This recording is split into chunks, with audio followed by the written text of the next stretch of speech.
A Passage to India by E.M. Forster. Narrated by James Harrington. Part 1. Mosque. Chapter 1. Except for the Marabar Caves, and they are 20 miles off, the city of Chandrapur presents nothing extraordinary. Edged rather than washed by the river Ganges, it trails for a couple of miles along the bank, scarcely distinguishable from the rubbish it deposits so freely. There are no bathing steps on the riverfront, as the Ganges happens not to be holy here. Indeed, there is no riverfront, and bazaars shut out the wide and shifting panorama of the stream. The streets are mean, the temples ineffective, and though a few fine houses exist, they are hidden away in gardens or down alleys whose filth deters all but the invited guest. Chandrapur was never large or beautiful, but 200 years ago it lay on the road between Upper India, then Imperial, and the sea, and the fine houses date from that period. The zest for decoration stopped in the 18th century, nor was it ever democratic.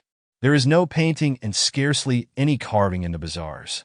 The very wood seems made of mud, the inhabitants of mud moving.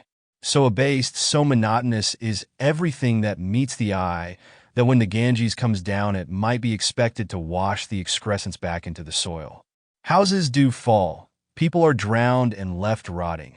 But the general outline of the town persists, swelling here, shrinking there, like some low but indestructible form of life.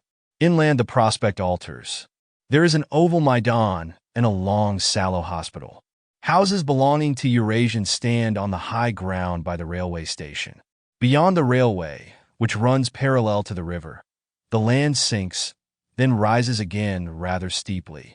On the second rise is laid out the little civil station, and viewed hence Chandrapur appears to be a totally different place. It is a city of gardens. It is no city, but a forest sparsely scattered with huts. It is a tropical pleasaunce washed by a noble river. The toddy palms and neem trees and mangoes and peppal that were hidden behind the bazaars now become visible and in their turn hide the bazaars. They rise from the gardens where ancient tanks nourish them.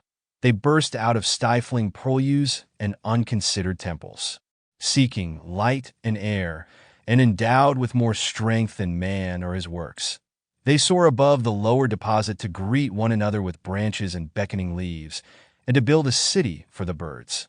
Especially after the rains do they screen what passes below. But at all times, even when scorched or leafless, they glorify the city to the English people who inhabit the rise, so that newcomers cannot believe it to be as meager as it is described, and have to be driven down to acquire disillusionment. As for the civil station itself, Sample complete. Ready to continue?